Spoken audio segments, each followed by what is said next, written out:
The year is 2005. 16 years ago. 16 years ago, something interesting happened. 16 years ago, I get called into my living room by my dad, and he says, I'm in the middle of a fantasy football draft in my work league. Son, I need your help. I want your opinion. He knew I was a big sports fan. I had never played fantasy before in my life, but he knew that I was a huge sports fan, followed football like nobody's business. And I'm in 10th grade at the time. Okay? 9th, 10th grade. So I'm a high schooler. My dad's doing his work league, his fantasy football draft.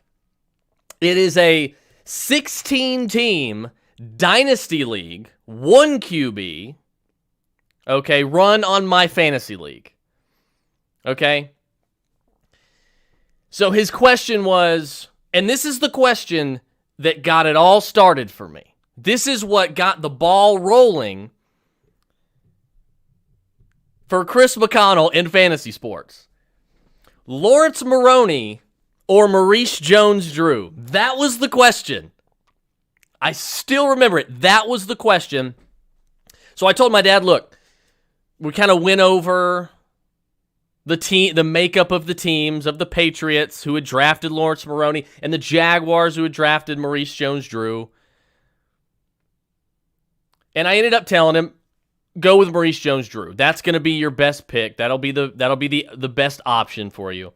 Lo and behold, it ended up being a fantastic pick. Maurice Jones-Drew, for years to come, was one of the best, not only one of the best real-life running backs in the league, but one of the best fantasy options that you could have had back then.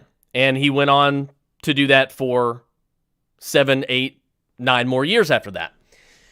So that's what got it all started.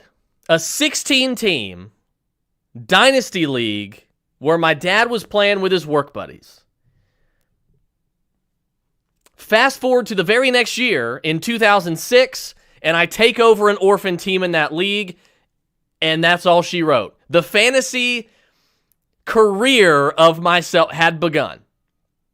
And ever since then, it has been a wild ride. It has been an experience. I've met a lot of great people. I met my partner here on the Roto Bros podcast, Mark Wimpkin, because of fantasy sports. Some of my best friends. Fantasy sports is one of the glues of our friendship. And it's been an incredible networking tool. It has meant more than just a normal, casual game. But why do I bring all this up? Why do I bring this up? Because tonight I kind of want to give you guys a little bit of an insight, because I've gotten a lot of questions. And I get a lot of these questions every year, and I know, it's coming up on September, and the season starts in just several weeks. So some of you may have already created a Dynasty League. There's a couple people I know personally that have just created their Dynasty League, and they're looking for owners to fill. But the reason I bring all that up is because tonight what we're going to do is we're going to dive in, and for those of you who are interested in running your own Dynasty League, have never played Dynasty before, but want to run your own league, or at least even be in a league, I highly recommend it, because Dynasty, and I don't say this to be, dramatic or anything like that, Dynasty will change your fantasy football life. It will change your fantasy football life. It will change the entire way you view the game on Sundays. Yeah, it's nice when you're in a casual Yahoo, ESPN league, yada, yada, yada. But Dynasty makes you pay attention to the draft. It makes you pay attention to preseason games because you want to see how your rookies do. It makes you pay attention to the combine in February. It makes you pay attention to training camp.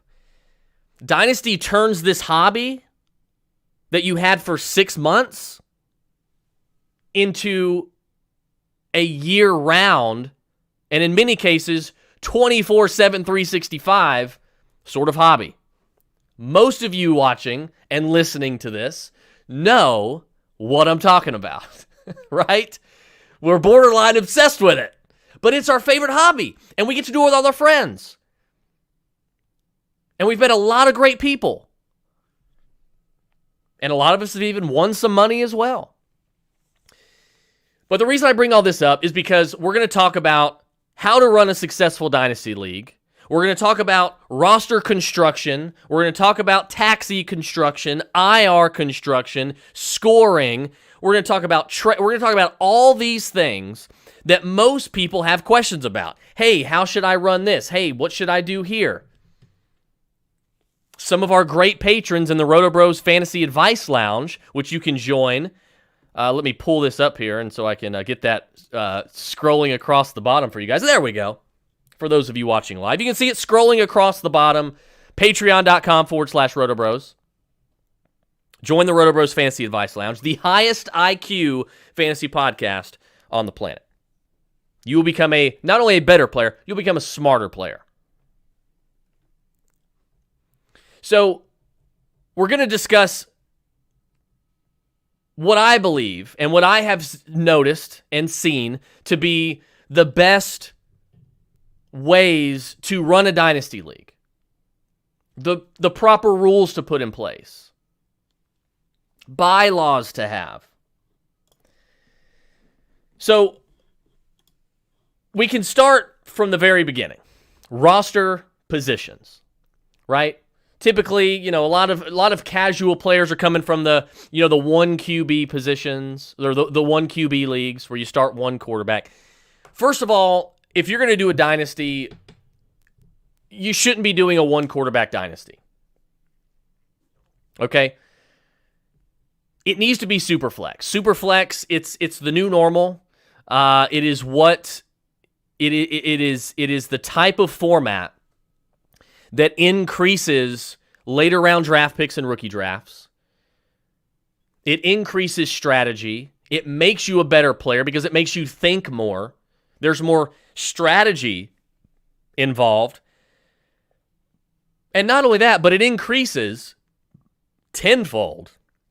It increases the value of quarterbacks. Because in a 1 quarterback league, you're like, I'll wait till the 12th round to get a quarterback, right? And you're ended up drafting a borderline QB1 like Kirk Cousins. Or this year you draft a rookie like Justin Fields with a massive Cam Newton-ish, RG3-ish rookie year ceiling, right? But in a Superflex quarterback, Superflex, by the way, there are 2 quarterback leagues as well where you are forced to start 2 quarterbacks. The reason Superflex is nice, if you aren't familiar with it, is because you aren't forced to play 2 QBs. So if you have some unfortunate injuries at the quarterback position, you can start another running back on your bench in your Superflex. You can start another receiver, another tight end. The Superflex accounts for all 4 of those. And Superflex leagues they're essentially, it's a bona fide 2 quarterback league because you are always going to want to start, for the most part, 2 QBs in your Superflex lineup. You're going to want to put a quarterback in your Superflex spot 98% of the time. And so, obviously, that is going to vastly increase the value of quarterbacks in both the rookie draft and your initial startup draft. And so now you can't wait to take your first quarterback in the 12th round. You need to take one in the 5th, 6th, 7th round. That's when you need to take your first one. And you can even argue, and I don't do this, but some will draft their first quarterback in the 1st round in Superflex. And so you really need to determine when I'm going to start this Dynasty League, is it going to be 1 QB or Superflex? And the answer should 100% unequivocally always be, it's going to be a Superflex. It's going to make your league better. It's going to make it more fun. It's going to make your league more flexible. So my number one piece of advice for roster positions would be to have a super flex position. I think it's the quarterback, the super flex. You have the 2 running back spots, the 2 wide receiver spots, and then maybe you have a couple of flex. You have 1 or 2 flex spots. Okay, that's how it typically goes. You have a tight end spot. Some leagues have 2 tight ends, which that obviously increases the value of tight ends. So I am a big proponent of not only super flex, having a super flex spot, but also adding an additional tight end spot, because those are called tight end premium leagues. That is the real tight end premium leagues. You have all these people playing in tight end premium leagues where it's, 1.5 for every tight end reception. The real tight end premium leagues are starting 2 tight ends. So that's what I would recommend, but not as strongly as being having a super flex position available. Well, then we get down to kickers and defense. Do you really want those? No, nobody wants kickers and defense. Just ask them, get them all out of your league and add a flex spot. Just get them out of your league and add a flex spot. If you want defense, then make it an IDP league, individual defensive player, and add defensive back, cornerback, defensive line, and linebacker. You can even splice those down into their specific positions: cornerback, safety, defensive line, edge rusher, things of that nature. But axe the kickers and defense. That is another piece of advice I would have for you. Get the kickers and team defense out of the game. So that's your roster construction, essentially. But the big one comes up next. Everybody wants to talk about taxi spots. Boy, do I get this one. And my God, have I had some battles over this subject. How many taxi spots do I need? Is 3 taxi spots enough? Hell no, it's not. What about 5, Chris? No, it's not. What about 10? No, it's not. Keep going. Crank it up. And there's going to be some of you listening to this, watching this live, giving me the funny looks. Like, what? What's he talking about? More than 10? That's egregious. No, it's smart. No, it makes your league more fun. And no, it makes the league more flexible. And it allows you to allow your owners to run their league or to run their teams the way they see fit. And I will tell you, I run a plethora of Dynasty leagues. Every single one that I run has this setting. It is set to either 20 or 30 taxi spots. Oh my God, that's so many taxi spots. This is ridiculous. But it's not. It's not ridiculous. Because you have to account for the fact that not every owner is going to run their team the same. Okay? You have to account for the fact that at some point, somebody's just going to have a bad team. They're going to get ravaged with injuries. Their team's going to get old. They're going to make bad draft picks. Okay? And they are not going to be able to any longer compete with most of the teams in the league. And they're pretty much not going to have a shot. There's going to be a team pretty much every year in your Dynasty league, unless it's the year 1 or maybe even year 2, where they don't have a shot. They have no chance to win the championship. Okay, so when that happens, what do? Well, some teams are going to try, and they're going to want to acquire a plethora of draft picks. Maybe they have Michael Thomas on their team. Maybe they have DeAndre Hopkins on their team. Maybe they have Kyler Murray as their quarterback, and they're like, well, I'd hate to get rid of Kyler Murray in my Dynasty Superflex league. But if I'm going to compete, I need to go into rebuild mode, and I need to start collecting some future draft picks, which, by the way, collecting future draft picks in Dynasty is the smart way to do it, regardless of if you're contending or rebuilding. Collecting future draft picks, i.e. trading right now for 2022 picks, 2023 picks, 2024 picks. Yeah, that's 2-3 years down the road, but the picks are never going to be cheaper than they are now. So get them now, have them for later, and guess what? You are increasing the quality depth on your squad. You are adding talent to your squad for extremely cheap. And you are being prepared. And when you are the one going into your rookie draft and it's 2024 and you've got 4 or 5 first-round picks, what's going to happen when that draft craze comes around? Everybody's going to be wanting some. They're all going to be wanting some of those draft picks. And you can crank the price of those picks up, or you could say, deal with it. Bite the bullet. And keep all the picks. Hoard them all. And hoard all that talent on your taxi. But the point is, what I'm trying to get is a little long-winded explanation, but what I'm trying to get to is every team, every owner is going to run their team differently at some point. We're not all going to run it the same way. Some guys every single year are going to devalue their draft picks. They're going to throw them away. They're going to want to trade them all away to bring on established talent on their team. But what they're doing is they are in win now mode every single year, right? They're not going to have a future. At some point, all that moving around is going to catch up with them, and they're going to be forced to rebuild their team and go in reverse from what they were doing. And the rebuilding teams are going to collect draft picks. They're going to collect rookie draft picks. So if I have a taxi squad of 5 spots, maybe my rookie draft is only 4 rounds. But if I have 5 taxi spots, those are obviously dedicated to my rookies that I'm going to be drafting. Okay, where are they going to go? They're going to go to the taxi squad. But what if I decide to trade for 9 draft picks?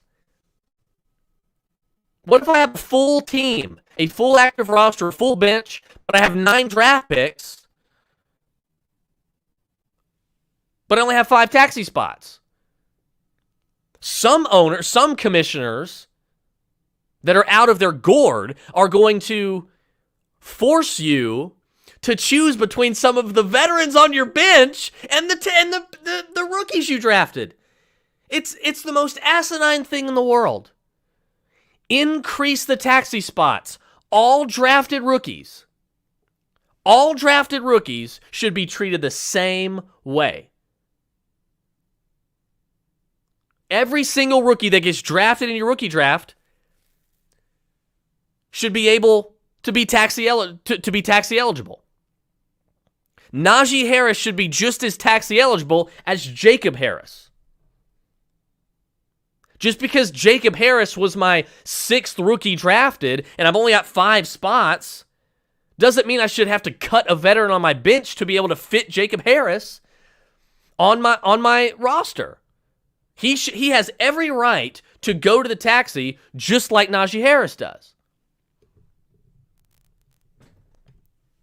Allow your owners to run their teams the way they see fit. Don't force them to cut up. They're going to have to cut the bench player anyway at some point to bring up one of those talented rookies. But they shouldn't be forced to do it immediately just to get the rookie on the team. The rookie should be guaranteed a spot on their team regardless. And some people will argue like, it's strategical. That was just ridiculous because they're going to have to do it anyway. They're going to have to cut him anyway. You're not losing any strategy. They're going to have to cut the player eventually anyway if they bring up one of their rookies. Not only that, but it allows the owner time to trade that bench player that they are planning on cutting. It allows that team to formulate a trade, maybe to be able to acquire additional draft picks for that bench player that they might cut. Additional draft picks the year the year later in 2023, 2024. So my advice is to always allow your owners to run their teams the way they see fit. Don't pigeonhole them into a situation where they're forced to choose between a rookie that they drafted with a draft pick, right, and a bench player that they've already had on their team. Both players should have a spot on the roster. The decision shouldn't come right after you draft them. The decision should come when they are ready to move a rookie up from the taxi squad. So in all the dynasty leagues that I run, I crank the taxi spot limit all the way up to where it can go, which is typically, I think, 20 spots on Flea Flicker and Sleeper. That's another important thing. Figure out which website you're gonna run the Dynasty League on. For the love of God, don't run it on Yahoo, don't run it on CBS, don't run it on NFL, and don't run it on ESPN. If you're gonna pay, run it on My Fantasy League. If you want it free, run it on Flea Flicker or run it on Sleeper. They're the two best free options for Dynasty League football, bar none. So that's where I'm at on taxi spots. And as far as player eligibility for taxi spots, that's another question. How long should the player eligibility window be? Well, obviously, in the vast majority of dynasty leagues, there's going to be a rule where if as soon as you promote the rookie from the taxi squad, they are no longer taxi eligible. That is the correct rule. That's what should be. You shouldn't be able to, promote and demote and promote and demote. Once you have made the conscious decision to promote that rookie, that's it. So before you promote him to your bench, you better make sure that it's a decision that you want to make, that it's a move you want to make. But in addition to that, as far as eligibility goes, I like to install the rule. It's a pretty common rule of a 2-year eligibility window. So for instance, I draft Najee Harris this year, and I keep him on the taxi his entire rookie year. But I'm like, you know what? I'm not ready to promote Najee Harris yet. I think I'm going to let him sit for the entirety of 2022. So he has taxi eligibility for the entire 2021 season and the entire 2022 season. But after 2022, into 2023, he has been on there for 2 years. His 2 years of eligibility is up. He cannot, I have to move him off of the taxi squad. I have to either promote him or I have to trade him to another owner to make that decision. Now, there are some leagues with 3 years. I get that, but I think it's a little too much. I mean, I understand that there are some later round rookies that might take a little bit of time, a little more time in the NFL. Not everybody's going to break out in year 1 or year 2. I get that. But I think 3 years is a little much for me. 1 year probably isn't enough in a lot of cases. So 2 years is like a happy median that I like to go with when it comes to the window of eligibility. Now, as far as which rookies are eligible, only drafted rookies. That's what I would advise. Only drafted rookies. No owners in your league should be able to go into free agency onto the waiver wire after the draft and start adding all of the rookies to the taxi to fill up their taxi spots, all the rookies that didn't get drafted in the rookie draft. Any rookie that goes undrafted in the rookie draft should be treated just like every other free agent. Just like every other free agent. It would be different if you're maybe in a salary cap league, okay? It would be different. But in 99.9% of dynasty leagues, that is how it needs to be set up.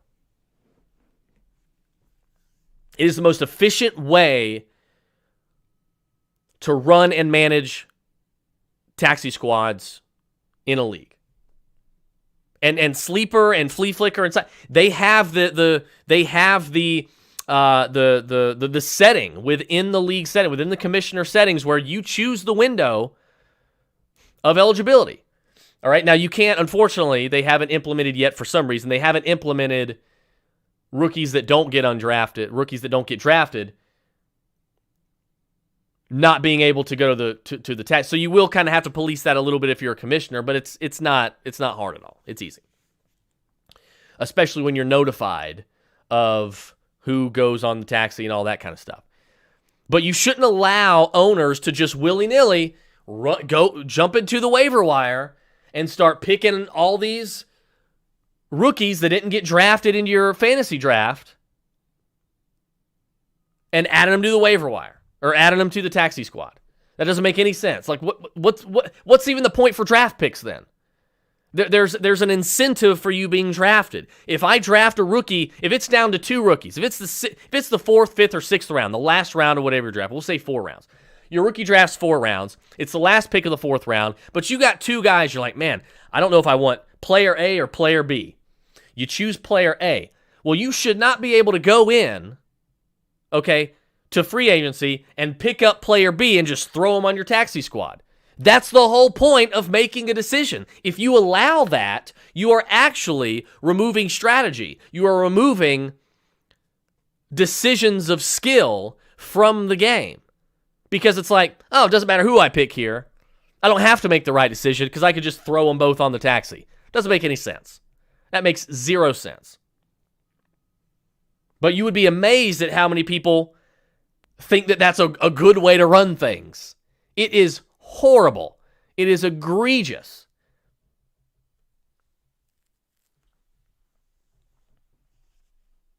And so that is really the biggest thing. The taxi squad, when it comes to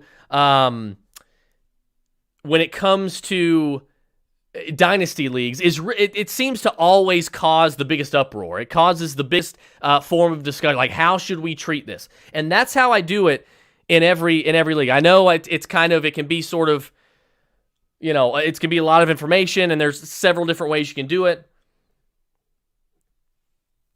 But for me, I've always found it easier to allow 2 years of eligibility for drafted rookies, only drafted rookies. And look, you want to add that undrafted rookie that you want to add player B that you didn't choose at the very last pick of the draft. If you want to add him, fine. But because you made the decision to use a draft pick on a different player, now you are forced to say, okay, now I need to make a decision. This player at the end of my bench, this veteran player at the end of my bench on my active roster, do I want them or do I want this? I'm throwing my pen everywhere, apparently. Now you have to make the decision of, do I want player B at the end of my roster or do I want this veteran player at the end of my roster? So I kind of wanted to sort of, disambiguate all of this information with the taxi squad, because I know a lot of people, it can get confusing, and there's a couple different ways you can do it. That's how I like to do it. It's the most clear, concise, easy way to do it. I like the KISS method. I like using the KISS method in a lot of areas in life. Keep it simple, stupid. Like, there's no reason to make things more difficult than they need to be. There's no reason. Keep it simple. IR spots. This one kind of goes pretty quick. IR spots to me in Dynasty. In redraft leagues, I think it's okay for you to allow players listed as out on the IR. I think that's fine because typically in redraft leagues, the benches are like 5 to 7 spots for the most part. So benches are smaller, and I'm fine with that. And typically players that are listed as out aren't going to be out for 8 to 10 weeks. They're going to be out for maybe a week, maybe 2 weeks.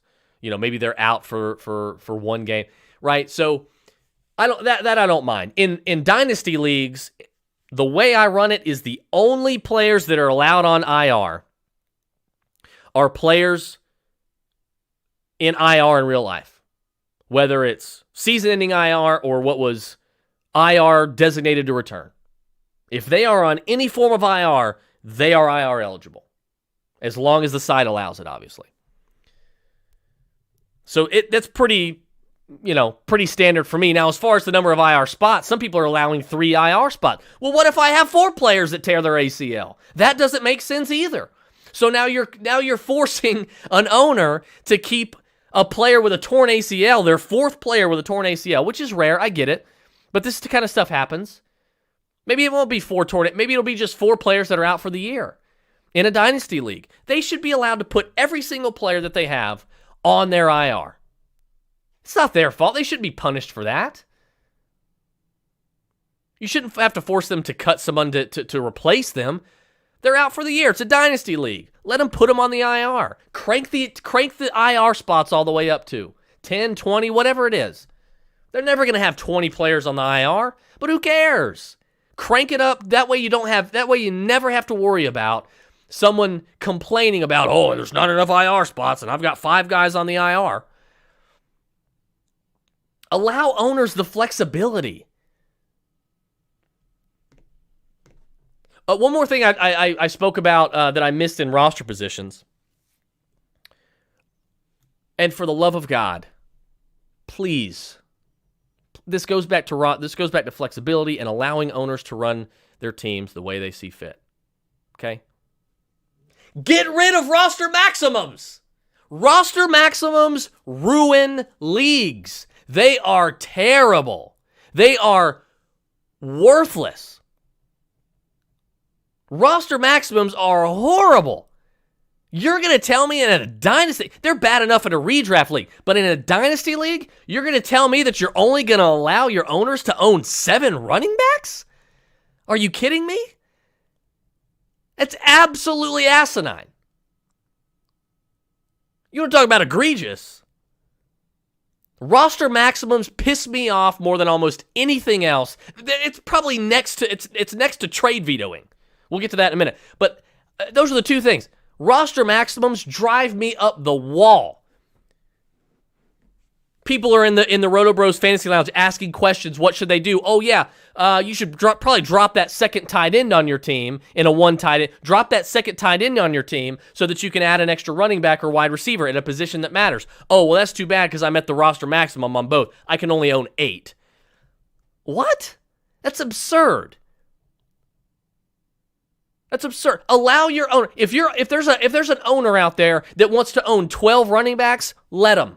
Once they realize that is a negative EV move, that it's a bad move to have, or a bad move to, like, once they realize that, maybe they'll stop.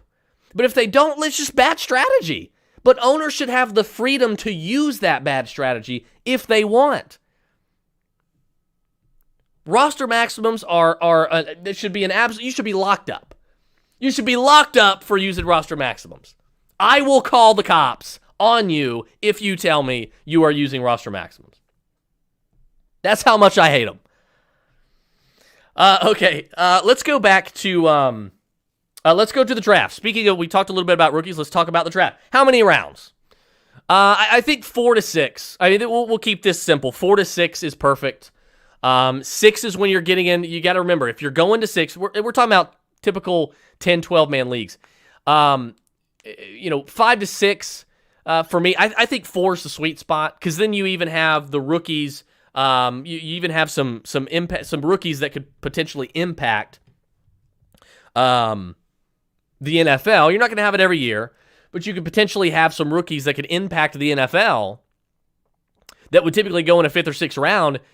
Now that you only have a 4-round draft, some of those guys are going to be in free agency. So to me, it makes free agent having only a 4-round rookie draft makes free agency even better. It makes it even bigger. It makes it more relevant.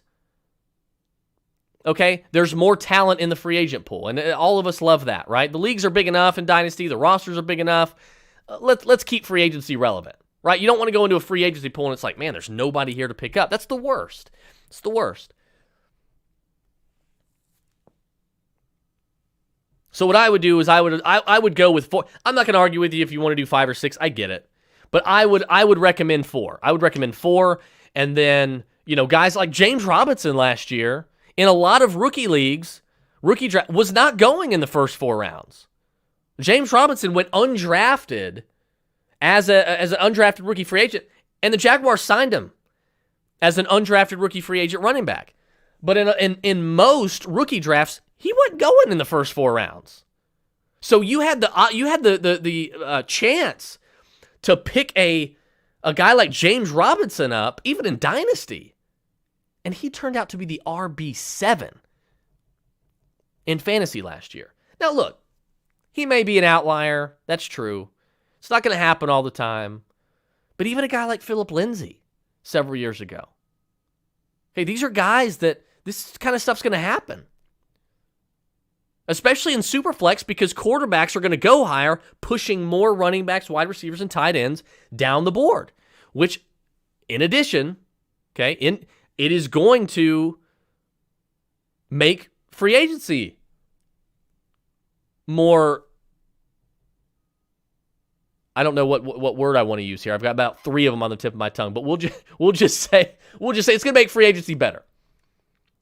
It's going to make free agency better. It's going to make it deeper. Okay?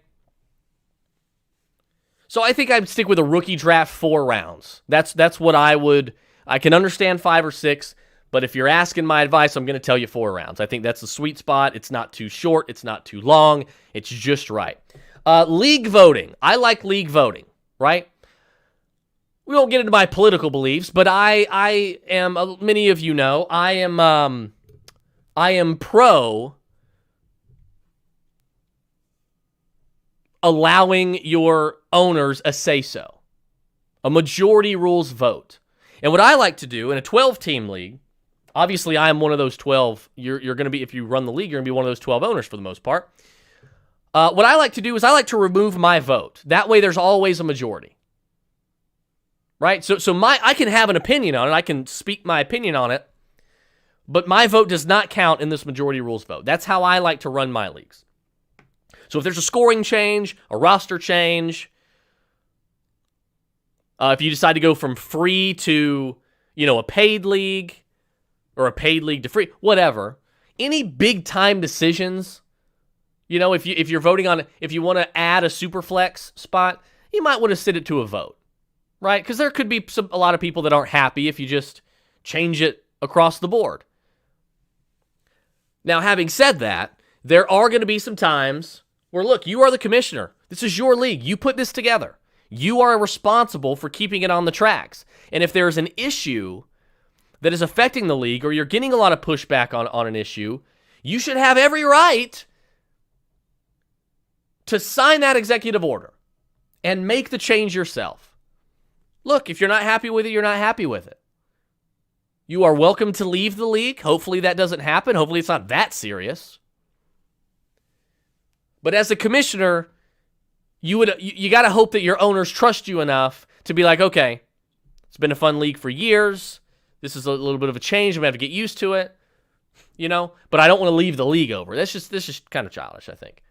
But if there's a serious issue that's facing the league, yeah, you should always have that in your back pocket. You should be able to sign your executive order, to make a change. I wouldn't do it all the time, because then you're just changing the league any way you want to. You're not allowing your owners any say-so. You're not really getting their opinions involved. But league voting on issues is a very good idea.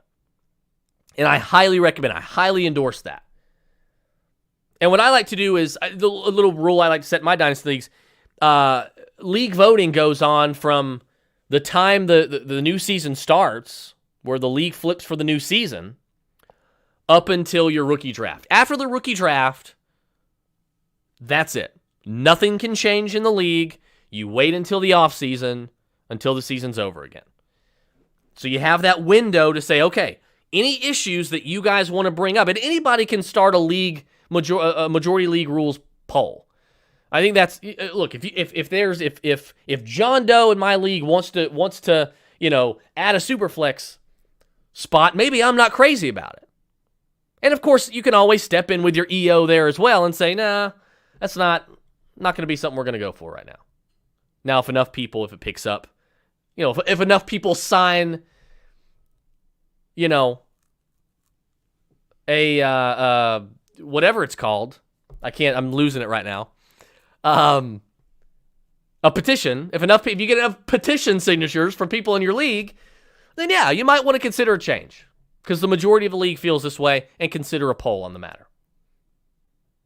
But remove your vote from the poll, allow an always majority, and look, there you go. It's a happy way to figure out real league issues. And I think it's a mature way to do it too. Scoring. Well, scoring is going to be quick. I like full PPR. I can understand half PPR. If you're a standard league, if you're thinking about using standard scoring, don't do it. Absolutely not. Do not. If you're in a standard league, I'll go one further. If you're in a standard league, you should cause an uproar and go to your commission, complain, and say, look, we got to change this to half PPR or full PPR. I endorse full PPR across the board, because full PPR allows the running back pool to be strengthened. Okay, guys like Nyheim Hines, pretty much any running back archetype that compares to Darren Sproles in any way, okay, has a lot more value. And I think that's always good for the league too, right? In a standard league, Boston Scott doesn't have any value, okay? Nyheim Hines has very little value. Hell, even in a standard league, Austin Eckler, a PPR fantasy dynamo, an elite PPR league running back, doesn't have as much value. Okay, touchdowns typically rule the roost in standard leagues. So go to full point PPR. That would be my advice. And you can have your own, custom scoring as well. You can reward all-purpose yards. I'm in a Dynasty league. One of my home leagues runs it. We have the all-purpose yards. Okay? But I think full point PPR, standard full point PPR league, that's the standard scoring system you should be running in your leagues. Waivers are easy. You're gonna want to do FAB, free agent acquisition budget, otherwise known as blind bid auction, right? And what that means for those of you that don't know is it's the easiest way, it's the best, most fair way to use waivers, use free agency, okay? Free agency with, where it's, first come, first serve, willy-nilly, it's all crazy. It's the Wild West out there. Anybody can add and drop anytime they want to. It's a little boomerish, to be honest with you. It's a little boomerish. Get rid of that. Get rid of the first come, first serve. Implement a waiver system. However, do not implement traditional waivers, because traditional waivers punish good teams for being good, because the good teams are always at the end of the traditional waiver system, and that is ridiculous. You're implementing waivers so it's fair, but yet you are going to unfairly punish the good teams in your league. There's only two ways to do it, in my opinion. The two best ways, at least, is what I'll say. Rolling waivers, which to me is the second best way, okay? And FAB, free agent acquisition budget, blind bid, whatever you want to call it. But that is where, on the website, your league has this, every owner has a fake budget of money, okay? You have fake capital that you can spend on a player. So, let's say Kyler Murray's never going to be in free agency, but let's say Kyler Murray's in free agency. First name that comes to mind. Let's say he's in free agency, and I'm like, I want to add. Let's not do Kyler Murray. Let's say Adrian Peterson. Okay, let's say Adrian Peterson gets signed by a team that really needs a running back. So a lot of people are going to be going after Adrian Peterson just to kind of catch lightning in a bottle for a year, right? So you go to your free agent wire. Okay, it's not first come, first serve. You click on claim, and you have a budget. Typically, it's $100. Some go $150, some go $200. Typically, I suggest $200. Every owner in the league starts the season with a $100 waiver budget. Now, you can also place a $0 bid on a player. You don't have to spend any of your FAB on that player. So you should be able to allow $0 bids. But let's say that a lot of people are going after him. Well, you're going to have to spend some money. So let's say I got $100, and I'm like, well, you know what? I'm going to use 12. Or what I like to do, and I shouldn't say this out loud, but you know what? I host a fantasy football podcast, so not all my secrets are going to go out the window anyway. I like to bid an odd number, because typically, now look, if you're playing with experienced players, they're going to know this little trick as well. But if you're playing with a bunch of noobs or novice players and guys that are just casual players, they're typically gonna bid what? They're gonna bid $5. They're gonna round up to $10. They're gonna round up to 15 or 20 and so on. It's gonna be by like 5s or 20s, right? Typically, they're not gonna choose a random $3 or $7, right? But I like to bid an odd number. Because that way, if I'm fighting with a novice player, and I'm thinking, okay, he's going to place a bid for $10, well, I'm going to place it for 11. Now, of course, he could place it for 10, and I could place it for 9. But why would I place it for 9? If I've got the cash to spend, why am I not just going to going to jump him $1 and go from 10 to 11. If he's going to spend 10. If I feel this is like $5, I'll spend 7. Okay, I'll spend the extra $2. Just a random odd number is kind of what I like to do. It's not going to give you any sort of massive edge, but it'll give you a little one. And in this game where there's so much luck involved, you're going to want any edge you can get. So that's kind of what I like to do. But yeah, that's kind of how it works. So Adrian Peterson's available. Me and Dude Buddy are trying to go back and forth, and we're going to place a bid. He places a $5 bid. I decide to place 7. Well, when waivers process the next morning, I'm going to win Adrian Peterson. I'm going to win that player. Whether or not my team was better than his or not, I didn't know what he bid. He didn't know what I bid. It's completely fair. It's completely fair. And if I'm going up against somebody who I know has $10 left in their fab, I can just say, you know what? I'm going to outbid him regardless, because if he spends 10 and he's going to wipe out all his cash anyway, I'm going to spend 11. I'm going to lock in this player. Right? Now, there may be times where 7 other people are going after a player. That happens, right? That certainly was the case with James Robinson last year, once Leonard Fournette was out of town. So you just kind of account and just sort of roll with it if you can. But fab is definitely blind bid, fab, whatever you want to call it. That is the best way to determine your league waivers. We already discussed voting on league changes. Now, one of the final things on this little list that I mentioned, and I just sort of jotted down all of these, most popular topics that people always ask me.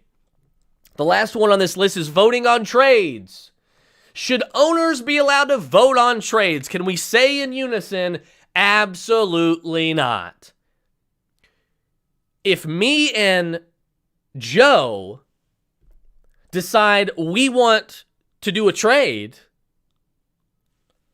third person Mark that is not involved in this trade or these trade discussions at all should have no say-so at all on whether or not my trade goes through. Because what's going to happen is you are setting up this domino effect. You are implementing this problem that is only going to fester where owners are just vetoing to veto trades. They're just vetoing to veto. Oh, this guy's getting a good player and he's got a good team, but he's my biggest playoff threat. Yeah, I'm going to go ahead and veto this trade and hope it gets overturned. No. It should not be allowed. Nearly every single trade that is up for review that gets agreed upon should immediately go through. It should immediately process. There's no wait period. There's no vote period. It should immediately go through. The only way is if the commissioner deems it is so outlandish and so egregious that it shouldn't go through. I'm not talking about trading Kyler Murray in a superflex for Kirk Cousins and a 3rd round pick. That trade should go through. That is not a trade veto. Look, yeah, we all want Kyler Murray. But you also got to allow owners to make these bad decisions. Learn from them. Owners should be allowed to make bad mistakes. Let them. Let them learn from it. And you're going to say, "Oh, it's going to make the league uncompetitive." Well, I mean, that's only if you allow it to get uncompetitive, right? But as a commissioner, you should have the trust of your league mates to where, okay, guys, listen, 98% of trades are going to go through, but sometimes, I might send you a text or give you a call and be like, "Hey, what's up with this trade? Like, is this really something you want to do?" Or like, right? And as a commissioner, the other owner should have trust in you that you are not going to allow corrupt individuals, because there's plenty of them out there, corrupt individuals in your league that are going to try to get away with extremely lopsided trades like that. And luckily, it doesn't happen often. And it's not going to happen if you're typically in a home league or if you're in a league with friends and people you know. But if you're joining a free Yahoo league or a free ESPN league where you don't know anybody else, Yeah, that's the risk you run. But you know what? That's a decision you made. Don't join free leagues. Don't join free leagues with people you don't know. Don't join free leagues with people you don't know.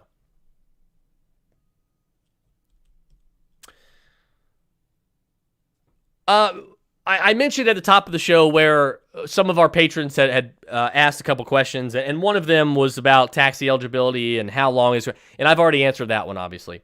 But there was another one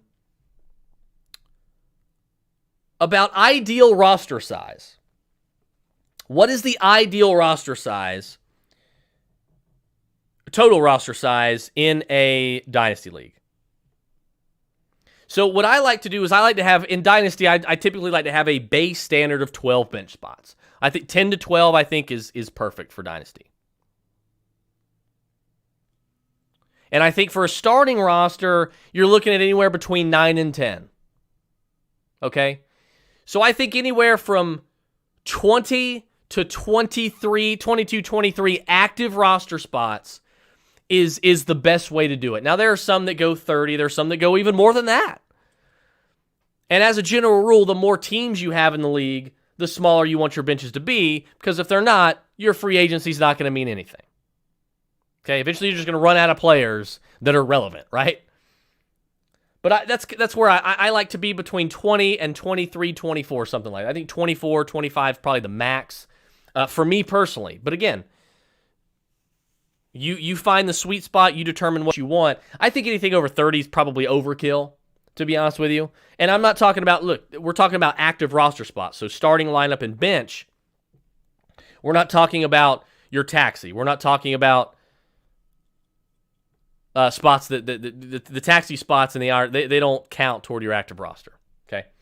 So I think, anywhere from 20 to 25 is probably the sweet spot for your leagues, to be quite honest with you. So that's pretty much where I would go with it. Next one is, how many taxi spots do you recommend? Yeah, we talked about that. Crank it all the way up.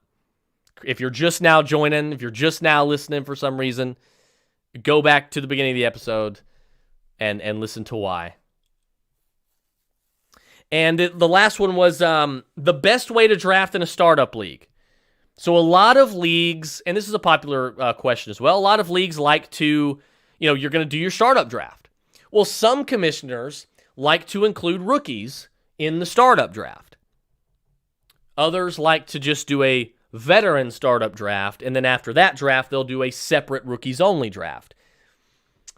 I like both of those, and I think they're both fine options. I think I prefer including, if I had to choose, I think both are fine again, but if I had to choose, I would say I would probably prefer including the rookies in the startup draft. Okay? More players involved, a little bit more strategy. Okay? Now, it's up to the commissioner to determine, hey, should these players be allowed, should these rookies that are drafted in the initial startup draft be allowed on the taxi squad in year one? I say no, because they're in the initial draft. If you want to allow rookies to be on the taxi in year one, I would suggest doing the startup draft with veterans only, and then doing a separate rookie draft right after. Okay? And then you can add those rookies to the taxi squad accordingly. That way you don't have to cut bench players or players at the end of your bench. Okay? That way you don't have to take the rookies off the end of your bench and put them on your taxi, and all of a sudden you got 5, 6, 7, 8, 9, open bench spots, and now you got to go into free agency and add all these guys. No. You put them separate. If you want the rookies on the taxi in year one, do the draft separately, veteran startup draft, rookie draft, do them separately. And then you can skip all that having to go into free agency and add and fill out your active roster. You can skip all that because it's already been done in the veteran startup draft. And you can just draft the rookies, throw them straight on the taxi. And again, only drafted rookie should be taxi eligible. You are taking away competitiveness of your league if you allow people to go into free agency after the rookie draft and add guys that went undrafted in the rookie draft to the taxi. Just letting them do it all willy-nilly. It doesn't make any sense, and it's a bad way to manage a dynasty league. So don't allow that. That would be my advice. And look, this is all 16 years of, some of you have even more fantasy experience. This is just 16 years of running dynasty leagues and kind of having to play for the first several years, having to play with trial and error on certain things, right? It used to be a 6-round. I used to have a 6-round rookie draft in my home league. We cut it to 4. It worked better. We had a lot of arguments over the IR and the taxi and all that with rookies. We figured out a way to make it work to where it works best. And now it's not an issue anymore. You're going to go through those trials and tribulations. But again, it is important to vote on those a lot of the time. Again, majority rules vote. We're kind of going over everything that we talked about, right? So that's just kind of, I kind of wanted to dive into that tonight, give you a little bit of a heads up on kind of how I run my dynasty leagues. Now, look, we'll do another show like this when it's, in the spring, when it's draft season, and most dynasty leagues are getting cranked up. Mark and I will do it on the Darkly Dreaming Dynasty podcast, obviously our sister show, our sister pod that focuses strictly on Dynasty. We'll talk a lot about that in the coming months. But I wanted to at least go in, for those of you that just started a Dynasty, just getting started with it your first year. Maybe you already drafted, maybe you didn't even start it up yet. But now you have the tools, and now you have a lot of great insight on how I would recommend you run your league. And of course, if you guys have any questions further about this, you see, if you're watching live, you see at the bottom of the screen, hit me up on Twitter, @WizardofRoto. The best place to find me is in the Roto Bros Fantasy Advice Lounge on Discord. Go to patreon.com/Roto Bros to join the Roto Bros Fantasy Advice Lounge. It is the best hidden gem in fantasy. I can promise you that. The best part about it is everybody gets a free month. Your first month is free. There's nothing to lose. You hate it, you won't. But if you hate it, leave. You're not out a dime. We're going to send you the money back immediately. Okay? Join. There's a $2 tier, a $5 tier. $2. Both tiers are going to get you access into the Roto Bros Fantasy Lounge. As a gold member, you get access into the Fantasy Lounge, but you also get all the extras that come with that.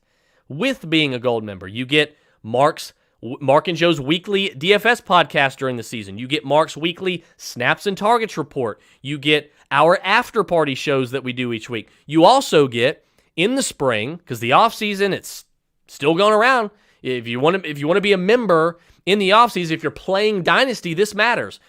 You are also going to get my my NFL draft scouting briefs, 15, 30-minute long podcast, little mini pods, if you will, where I'm going to tell you about some of the rookies, what they do well, what they don't, all on film, who I like, who I don't like, what I think these guys can improve on, what teams would be good fits for these players, where I think they may go in the draft, where you should take them in the draft. So there's a lot of great stuff. So again, go to patreon.com/Roto Bros to join the Roto Bros Fantasy Advice Lounge. You're going to get your start sits answered. You're going to get your trades answered. You're going to be able to talk regular, general fantasy sports. We got a best ball channel. You're playing best ball on Underdog or DraftKings or Drafters. We got you covered there. We got a DFS channel. So you want to win some money? We've got you. It's the highest IQ spot in fantasy. After all, this is the highest IQ podcast in the fantasy industry, the Roto Bros Fantasy Football Podcast. Guys, thank you so much for listening. I appreciate it. You guys have a wonderful night. We'll talk to you next time. I am out.